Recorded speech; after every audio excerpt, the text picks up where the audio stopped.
Greetings! What is up, and a very warm welcome to the channel. The sun is hiding and the magpie is casting. Coming to you guys right now with a live 1 versus 1 battle featuring spawning in the north. It is going to be the Overcommand West forces of PanzerGrenadierAngreifen. That's right, I'm actually going to pronounce his name correctly in an intro for once.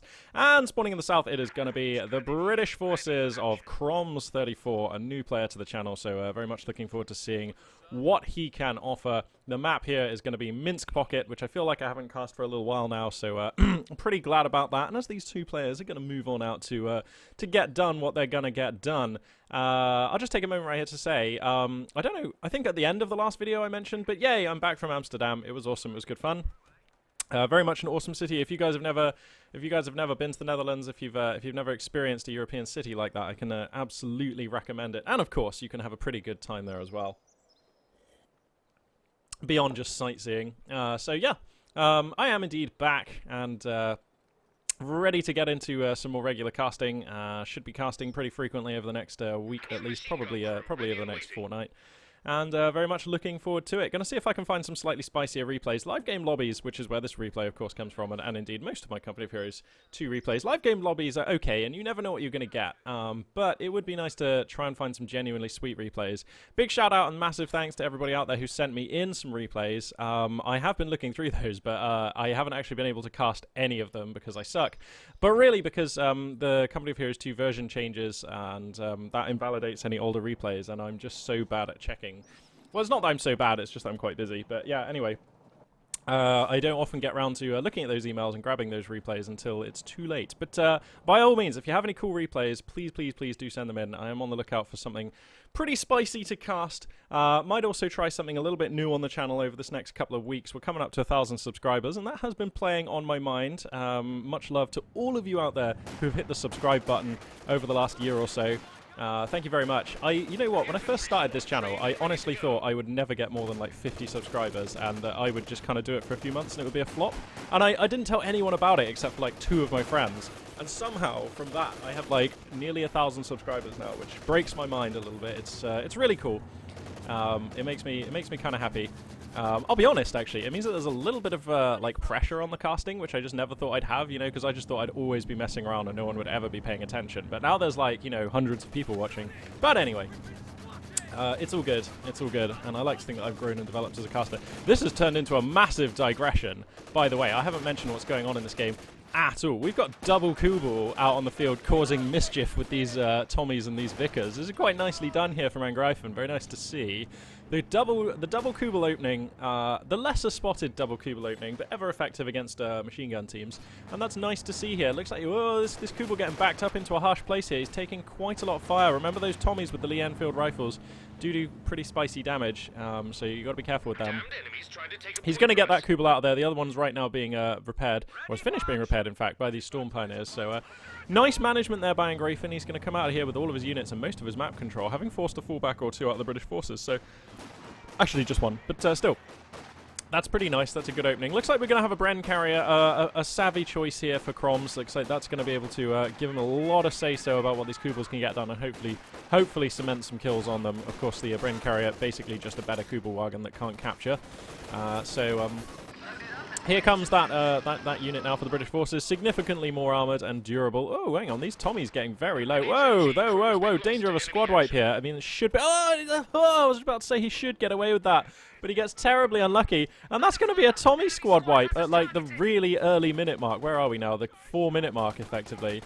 Damn, that really sucks. A 280 manpower squad just like chalked off the roster there for Kromz. And I got to say, as somebody who plays a lot of UKF, or has historically played a lot of UKF, it really, really hurts when you lose an early squad. Like, any time before the 5-minute mark, realistically, any time before the 8-minute mark, if you're losing a squad, that hurts so bad with UKF because they're already manpower starved enough, and replacing that squad costs even more. And if you wanted to replace that Tommy squad, well, at the moment, it's not exactly good value for money. You don't have 5-man squads, you don't have weapon rack upgrades. Let's face it, a 4-man squad of Tommies is not the most impactful unit, and you don't want to have to buy it twice for 280 manpower at this stage in the game, so ouch, basically.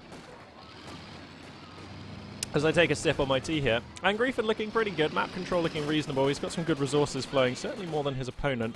He's got a small lead in the VP stake, but it looks like, oh, that Tommy squad forced to fall back just before the capture could come down, and I don't blame kromz for that at all. He absolutely had to fall that unit back right then, but it's a shame because it means he's going to continue to bleed. Which, you know, you're always expecting to be behind in the early game with UKF, or at least I almost always am. Unless you get some really sweet engagements, Tommies just don't have a lot of bite to them. So until you can get some platoon command post units out, you kind of figure that you're going to lose, like, I don't know, usually 50 to 80 tickets. Sometimes if it goes badly, 80 to 120 tickets, like, just in the first 5 to 8 minutes of the game, just kind of getting online as the Brits. And then you can start, you know, reaping your advantages, getting your weapon racks, getting your 5-man squads, getting some sweet vehicles, whatever you were doing. And then the Brits start being worthwhile. So you kind of always, at least I always kind of always, like, think that I'm going to be behind in the early game, but you always want to minimize that, and this lead here for PanzerGrenadierAngreifen stands to get bigger here. Finally, some Tommy's going to be heading on over here into the east of the map, which has been hitherto untouched by units from either faction, actually. And he's probably, well, he looks like he's going to grab some territory, but I imagine sooner rather than later he will be going for the VP, which he desperately does need to. Now, these Volks here coming forward are actually even going to grab the fuel, so right now kromz is getting kind of spanked here. Nice incendiary coming down off these Volks, slightly delayed there, going to mean a fallback rather than a soft move there for those Royal Engineers, and that's another shame here for kromz. Now, he's stacking up a little bit of manpower. We'll have to see what the choice is going to be. He's forced very far back on the map right now, and I'm not quite sure what the choice that I would like would be. I don't know, like... I think if I was playing as kromz right now, I think it's time for 5-man squads and stuff. I think that has to be the call. I don't know. And then you try and, like, muscle out by bullying back all this infantry. Because the thing is, if you force fallbacks out of PanzerGrenadierAngreifen's infantry, it has a long way to go. You know, this is one of those maps where causing squads to fall back is seriously inconvenient. And if your Tommies are 5 men and they've got weapons, then that's a really good way of making your opponent have to fall back loads of squads. Looks like, actually, wow, we've got the Special Weapons Regiment here. So just hit pause on the YouTube channel if you want to just view these abilities at your leisure. But... it's because of this pick that we now have the anti-tank boys Tommies on the field. And this is quite nice, actually, because, of course, remember, these boys will put serious holes in Kubel wagons. And, indeed, there's a Puma on the field. So, a lot of applications for the 55 caliber anti-material rifle here. A lot of targets for it to put holes in, which I like. Angreifen, he's gone ahead and he's got the Scavenge Doctrine. I'm pretty sure everyone out there should be familiar with that one by now. And this is a mediocre map. I mean, every single map is a mediocre map for the Scavenge Doctrine. It's an all-rounder. So, you know... Hang on a second, though, because we've got a fight here. Puma's going to actually find this brain carrier. Whoa, it gets abandoned. Ooh, dear. Looks like STG Volk's going to get up on top of these boys, and that will be a fallback here. There's absolutely no hope for these... Oh, no, that's just a flash fallback. He's just wasting manpower here. Whoa, flash fallback from Angreifen. That is bizarre. Kill comes down on that brain carrier. It's not going to sit around abandoned for very much longer, and now we've just got a sweet engagement here being taken by Angreifen. Vickers gun hooning in against these poor Royal Engineers. We got shoe mines being deployed in mid of map, and Angreifen just looking solidly in control here of this match. All going very much his way right now. That's not to say that it's over. You know, there's still a lot of game to be played here, and Brits do often get a little bit spanked in the early and mid game. But, yeah, this is never where you want to be as kromz here. Absolutely never where you want to be. But as I was just saying about Scavenge Doctrine, yeah, it's an all-rounder. You can take it on any map, and this map will be fine for it. These buildings here, there's one in here in this corner, one here in this corner, right on top of the VPs. Very useful for spawning your Jaeger light infantry out of, because then you can immediately get onto the point, capture it, booby trap it, do all those lovely things that Jaeger lights do. You've also got the infiltration grenade package, always useful. The Ostwinds, it's a pretty useful unit, let's be honest. And you get the artillery call-in, which it's always nice to have a little bit of a munitions dump for the late game. Sometimes it's just great to put down some heavy boom boom. Anyway, look at the top left here, look at the top right, and that just tells the situation here. kromz is just so far behind. I mean, what has he even spent his money on? It's looking pretty dire for the British player right now. 4 squads, 4-man squads against, like, 2 Volks, Storm Pioneers, Vickers, double Kubel, plus Puma, and there's another truck coming out here, so I think we're going to have a battle group at HQ, perhaps, coming down in the near future. But, yeah, this looks pretty dire, and I tell you what, with the British forces, giving away a Vickers gun is such a kick in the teeth, and that's what's happened here. I mean, because the Vickers gun is basically the best MG in the game, really. Just in terms of, like, raw damage, and its veterancy is epic. It has some disadvantages over the sort of more offensive MGs, the Dushka and the Maxim, but the Vickers is just utterly brutal, and when it's actually firing against you as UKF, you know, your super expensive British infantry is just getting hooned down by... We've got a Beaufort here, by the way. Whoa! Whoa, Angreifen just not paying attention for a split second there, and he's going to get punished with a squad wipe, which is exactly what kromz needed very nicely there. That is very well done. This Beaufort here set up in a very nice position. It's not often we see Beauforts these days, because the AEC is just so good. And it's a joy to micro, whereas the Beaufort, let's face it, is quite a snoozy, boring unit. I mean, yeah, you can put some dudes in it, fire and direct, but it ain't going to be raising your adrenaline levels as a player. Whereas the AEC, you know, at least there's something you can get done there. That's a reasonably, you know, it is a higher skill unit than a Beaufort. Which you can pretty much say of almost any unit in this game, actually. But anyway. So yeah, this Beaufort just going to be sitting here. It's in a good position. Well, actually, is it? It's not in range of the central VP. I think that's just on the edge of its indirect range. So if he puts some infantry in that Beaufort, then he can fire indirect on the middle VP. So if he can capture it, it's going to be very hard for PanzerGrenadierAngreifen to recapture it. But yeah, I can't see him recapturing that anytime soon. Anyway, boys from Wales getting a sweet engage on these Jaeger Lights, who seem to have been a little bit forgotten about. There we go. Fallback does come down, and yeah, they're going to force back the Jaeger Lights, then get forced back in turn by a squad of Volks coming in here. But if I crack the tack, I mean, look at this situation. This is just getting so out of hand for the Brit player. This has been a one-sided stompathon so far. This Beaufort, moderately annoying, but probably not going to last. Well, I think if Angreifen wants, he could just take a unit to get rid of it. Or, you know what, he can just ignore it. I mean, let's see what it's really doing is just holding this fuel point. It's not good enough. What? The Puma just going to come in here and sneakily outrange it. I didn't know a Puma could outrange a Beaufort. Oh god, well that's terrible news for the British player here. kromz is... Oh no, where are his engineers? Okay, here comes an AT gun, which is going to be able to help push this Puma away. Surely you would use brace by now. Seriously, this is a lot of damage. I'm worried for this Beaufort. Where are his engineers? Where is this AT gun going? Point blank is the only range. Wow, okay. Okay, and also an attack ground round there could have actually found the Puma to just heap on some more damage. I know, small things, but it makes a difference. Anyway, Beaufort is still alive. Boys from Wales are here, so they're going to start to repair that Beaufort. Tommy's pushing out, even grabbing some ground at long last down here. Looks like the boys AT Tommy's going to finally find these Kubel wagons and hopefully get some stinging hits with the 50 cal. There we go, bing, bing. They're awkwardly splitting their fire. He needs to prioritize that. We've got one 50 cal hitting each of these. Oh no! You've got to focus fire! You can't just let them, like, waste shots. This is the most inefficient way to take this fight possible. Oh, dearie me. And I think because of that, Angreifen probably... he's probably going to lose this Kugelwagen. No? No. Oh, dearie me. Insult to injury there, as both Kubelwagens going to sneak away here. And now there's a Vickers here, just hooning on these special weapons Tommies, so they're going to have to fall back, or die, you know, but probably fall back. We got a sniper coming, and the British player, I mean, he's still not out of this, but he's been under a triple cap for the longest time here, and it's looking pretty bad. Beaufort indirect fire is used. That's actually going to finally displace this Vickers. Going to save these Tommies here, who could really use medkits purchasing for them. And, you know, the fight's going to be able to go on here. We've got a light gun entering the field, and that's going to help put some pressure on the Beaufort, so another nice response there. Although, actually, Tommy's in the hood here. Could apply some pressure to this light gun. A little unsupported. There's a Puma in the hood, but that's not really going to concern these Tommies too much. So, a little ambitious there, perhaps with the positioning there. Pardon me. For PanzerGrenadierAngreifen, and I imagine what he did is he just grabbed the Lig and told it to put down a barrage on the Beaufort, which means that the Lig will advance till it's in range and then put down the barrage. I've done this a number of times myself, and sometimes that Lig just goes a little further than you thought and exposes itself to a little bit of fire. I think we've all done that as overcommand players, so nothing to worry about there, I suppose. I mean, he didn't lose the Lig, barely got any damage on it, so that's cool, that's cool. Looks like... Where's the Schwer Panzer HQ? Oh, okay, so here's the Schwervermax Schlepper. I guess he's going to put that somewhere pretty advantageous out on the map. And Angreifen, no, actually he's going to put it somewhere fairly defensive, just here. And I do like that, right? Right now, I think the only way this game could possibly go wrong is if he somehow manages to hand away his Schwer Panzer HQ, which would represent a lot of resources, and then the Brit player might be able to try and make a move on the map. But as long as he doesn't lose this truck, I just can't see this game going wrong for Angreifen. But we'll see. I've certainly thrown games from better positions than Angreifen's in right now, although I'm probably a lot worse than Angreifen, so... Anyway, we got a... Really? This is the worst position for a mortar pit! What are you doing? Oh my god, this mortar pit's totally going to block a lot of shots from this Beaufort. Well, that's dumb. Sorry, no other word for that. I'm pretty sure even if that Beaufort can fire through the mortar pit, some of the shells will just clip it.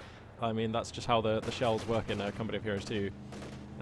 Anyway, Tommy's here getting forced back. They did manage to grab a VP quickly, but a Kubel wagon's just going to pull on up and capture that one back pretty rapidly.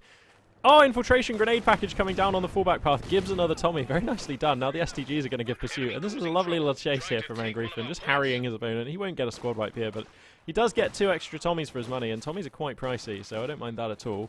That's pretty good. This Vickers gun in mid just going to get cheeky and take this back. The mortars have revealed themselves, though, so Angreifen comprehends his peril as far as they're concerned. Boom, boom. Good old 3-inch mortar tubes there that the Brits employ. As I just have a sip on my tea.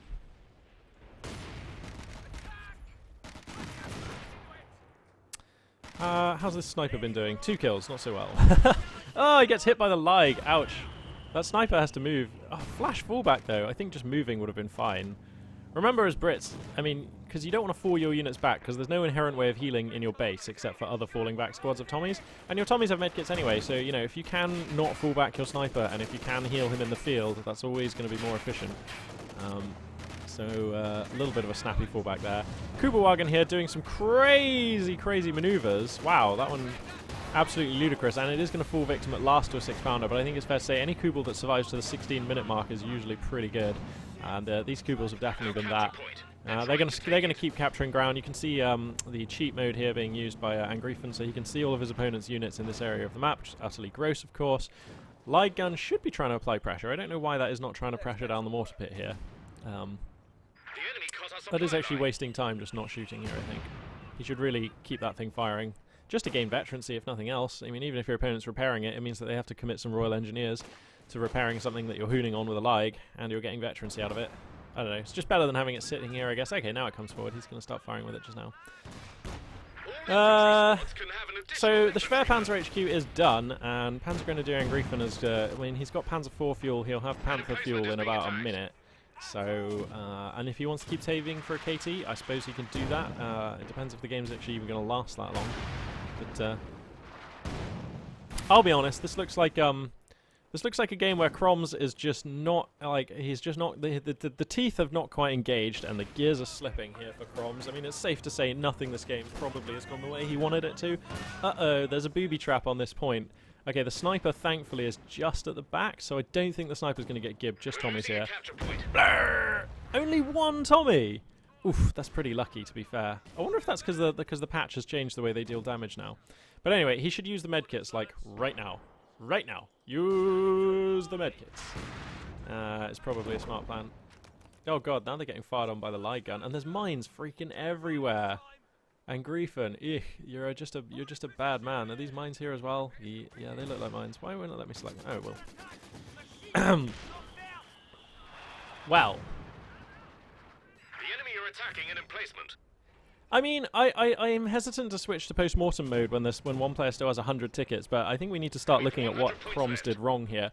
Obviously, losing a Tommy squad at the 4-minute mark in the game is devastating, and that almost always means that you're going to have a pretty hard game as British forces. If you lose a Tommy squad that early on, just because of a number of reasons, because of the way the British faction works, that is always going to put you in a really hard spot. So that's the first thing. kromz just made a little mistake and lost an infantry squad really early, and that is grimy. That's very hard to recover from with the British forces, and even if you do manage to play a regular game, it'll always feel like quite a hard game if you lose that early squad. So, you know, that's just the thing where just a little bit of extra awareness, just falling that infantry squad back a little sooner would have saved it. So that he could have done better, and that would have changed the way this game looks the most, I think. So a little simple mistake there. Apart from that, I mean, the Beaufort, I don't even mind the choice of a Beaufort. I think the Beaufort is okay. I think I would have rather seen it positioned like here, or somewhere where it could cover the central VP, because as it is, I think putting this Beaufort here to grab the fuel is just not impactful enough. I mean, what has this fuel enabled him to do? Not so much, really. I mean, get a half-track and build, like, you know, a mortar pit. That is kind of all that he's done with his fuel, really. So I don't think that's been worth it. I think the Beaufort placement, a little bit suspect here. The mortar placement, definitely suspect. I mean, it's blocking the Beaufort, and for my money, it's just, I don't know, it's just a weird place.